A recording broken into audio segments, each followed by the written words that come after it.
ഇന്നലെ രാവിലെ തന്നെ കിട്ടിയ എട്ടിന്റെ പണിയാണ് കേട്ടോ. ഒരു കസ്റ്റമറുടെ വീട്ടിൽ മരം മുറിക്കുന്നുണ്ടായിരുന്നു. അവര് രാവിലെ തന്നെ വിളിച്ചിട്ട് വൈഫൈ കിട്ടുന്നില്ല പറഞ്ഞു. അപ്പൊ പോയി നോക്കിയപ്പോൾ ഇതാണ് അവസ്ഥ. അവര് മരം മുറിച്ചിട്ട് കേബിളിന്റെ മുകളിൽ കൂടി ഇട്ടിട്ടുണ്ട്. ഇങ്ങനെ ഒരുപാട് വർക്കുകൾ വരാറുണ്ട് കേട്ടോ. ചില ആൾക്കാർ മരം മുറിക്കുന്നതിന് മുന്നേ നമ്മളെ വിളിച്ചിട്ട് കേബിളൊക്കെ താത്തി ഇടിപ്പിക്കും. എന്നിട്ട് കേബിളിന്റെ മുകളിൽ കൂടെ ഇടും. അപ്പൊ കേബിൾ താഴത്തുകൂടെ കിടക്കുമ്പോൾ അതിന്റെ മുകളിൽ വെയിറ്റ് വരാത്തതുകൊണ്ട് കേബിൾ പൊട്ടില്ല.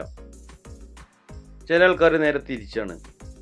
മരം മുറിച്ച് കഴിഞ്ഞ് കേബിൾ പൊട്ടി കഴിഞ്ഞിട്ട് നമ്മളോട് പറയാ കേബിൾ ബ്രേക്ക് ആയിട്ടുണ്ട്, സിഗ്നൽ കിട്ടുന്നില്ല പറഞ്ഞിട്ട്. അപ്പം നോക്കുമ്പോൾ കേബിൾ പൊട്ടിയിട്ടുണ്ടോ.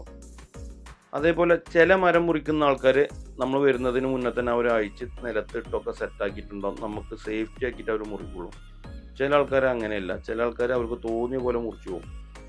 എന്തെന്നാലും നമ്മളോട് ഈ വർക്ക് എടുക്കുന്നതിന് മുന്നേ ഇവർ പറയുകയാണെങ്കിൽ നമുക്കത് സിമ്പിളായിട്ട് ഊരി മാറ്റി താഴത്തിടാൻ പറ്റും. അപ്പോൾ നമുക്ക് ഒരുപാട് ടൈം വർക്ക് ഒഴിവാക്കാനും ഇവരെ ഈ ഫൈബറിൻ്റെ ബ്രേക്ക് ഒഴിവാക്കാൻ നമുക്ക് പറ്റും. ഇപ്പോൾ കണ്ടോ, സെറ്റ് ബോക്സിൻ്റെ സിഗ്നൽ നല്ലപോലെ ബെൻഡായി വളഞ്ഞു പോയിട്ടുണ്ട്. അത് ആ ബ്ലൂ ലെയറാണ്. നെറ്റിൻ്റെ ലെയറാണ് ബ്രേക്ക് ആയിട്ടുണ്ട്. ഇത് വൈറ്റുമാണ്. ഇത് കാരണമാണ് അവർക്ക് നെറ്റ് കിട്ടാത്തത്. ഇങ്ങനെയുള്ള ഒരുപാട് കംപ്ലൈൻറ്റ് രാവിലെ തന്നെ വരും കേട്ടോ. ഈ മരം മുറിക്കാർ ഓൾമോസ്റ്റ് എല്ലാം വെളുപ്പിന് വന്ന് മുറിച്ചു പോകും. ഒരു 6, 6:30, 7 മണിയാകുമ്പോഴത്തേനും അവർ മുറിക്കൽ തുടങ്ങും. 10 മണിയാകുമ്പോഴത്തേനും അവരുടെ വർക്കും കഴിയും.